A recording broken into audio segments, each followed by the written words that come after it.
Bonjour à toutes et à tous, bienvenue dans cette vidéo d'introduction au chapitre 7 qui s'intéresse à faire une sorte de catalogue exploratoire des patrons de conception.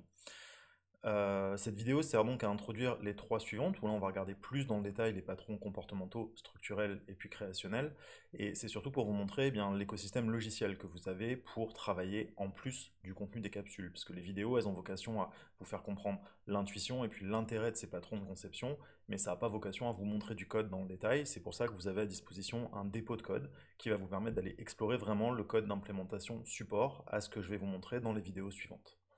Alors comment ça fonctionne? Ben, c'est assez simple. On va basculer en mode démonstration. Et ben, vous avez à disposition donc un dépôt de code dont l'URL vous est donné sur le site du cours qui est ici.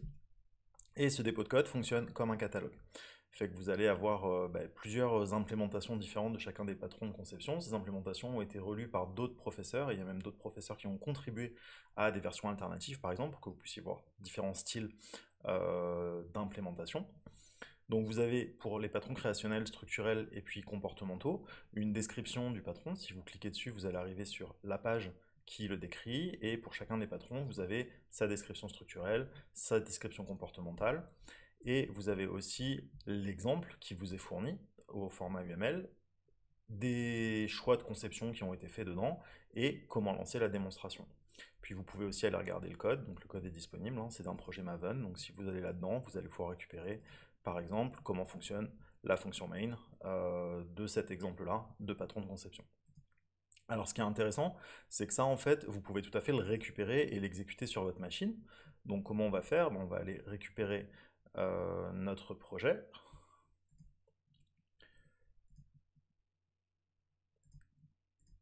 En récupérant l'URL du dépôt, on va aller dans un répertoire et puis on va cloner ce dépôt. Donc le dépôt est récupéré, et maintenant si je vais dans le répertoire, je peux utiliser Maven pour lancer la compilation et puis donc la récupération de tous les codes. Donc oui, là vous le récupérez, c'est en train de s'exécuter. Et voilà tous les codes qui ont été compilés en fait, donc tous les patrons de conception dont on dispose de code. Vous avez aussi dans le dépôt, pour chacun des patrons, les fichiers PUML qui sont utilisés. Donc ça vous donne aussi des exemples de syntaxe PUML si vous voulez utiliser ça pour représenter vos modèles. Et ce qu'on peut voir, c'est que donc ça s'exécute. On peut aller par exemple récupérer une exécution du patron commande. Donc le patron commande, c'est un patron comportemental. Donc on peut aller récupérer dans le répertoire comportement le patron commande. Et puis à cet endroit-là, si je veux lancer son exécution, il me suffit d'aller voir euh, comment c'est décrit dans la démonstration. Et en lançant ça, je vais avoir une exécution du code qui est disponible. Donc on voit là, c'est l'exemple de pilotage d'une maison intelligente que vous verrez dans la vidéo associée. Et vous avez en dessous le code donc, qui montre vraiment le code invoqué et l'intérêt du patron dessus. Ce qui est intéressant, c'est que comme c'est un projet Maven, on peut l'intégrer dans son IDE préféré. Donc là, je vais récupérer IntelliJ et puis je vais importer un nouveau projet. On va aller récupérer donc dans le répertoire temporaire Pattern Repository. Puis on va pouvoir donc charger tout ça. Et là, il est en train d'analyser la totalité des patrons qui sont disponibles et puis les projets. Et en fait, une fois que c'est chargé dans votre IDE, donc là, je l'ai fait avec IntelliJ, mais ça pourrait être Eclipse, ça pourrait être NetBeans, ça pourrait être Visual Studio, ça pourrait être whatever.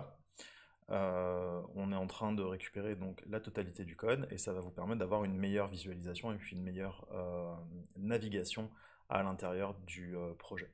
Ce qui est intéressant, c'est que le projet est représenté comme un projet multimodule, donc il est vraiment organisé. Si vous regardez le POM, eh bien en fait ça dit juste que le pattern repository, c'est tout simplement composé de 4 projets Maven: comportement, structure, création et extra. Comportement, création, extra, structure. Puis après, si vous allez dans le comportement, par exemple, c'est à nouveau une structure arborescente qui dit, eh bien, parmi les patrons de comportement, on a autant de projets là: commande, observer, state, stratégie, template, méthode et visiteur, qui sont les patrons qu'on a étudiés dans le cours. Puis là, si je vais dans commande, je peux récupérer, donc comme d'habitude sur le source, eh bien, le code qui est utilisé, et puis je peux utiliser ça pour naviguer à l'intérieur de mon code. Quelque chose qui est intéressant aussi, c'est que pour certains patrons, vous avez des implémentations alternatives qui ont été des points de contribution externes. Donc Daniel a participé beaucoup là-dessus. Et donc vous pouvez aller récupérer implémentations alternatives par exemple. Et puis si vous voulez vous proposer des implémentations alternatives, vous pouvez tout à fait forker le dépôt et puis faire des pull requests. Donc ces implémentations-là, elles sont disponibles dans le répertoire extra. Puis là, vous pouvez voir par exemple une autre implémentation du singleton ou une autre implémentation du visiteur que l'implémentation de référence qui était dans le patron. Donc gardez bien ça en tête.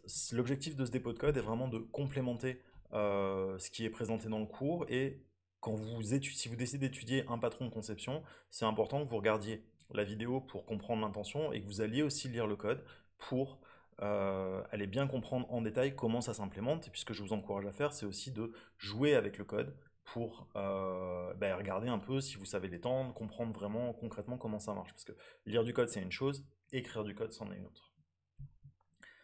Voilà qui va conclure cette vidéo de présentation entre guillemets du patron sur le catalogue de patron, du chapitre sur le catalogue de patron de conception, pardon. Merci de l'avoir écouté jusqu'au bout, et puis bonne exploration pour tout le contenu vidéo que vous avez à disposition et tout le code que vous avez à disposition dans ce dépôt. Bye!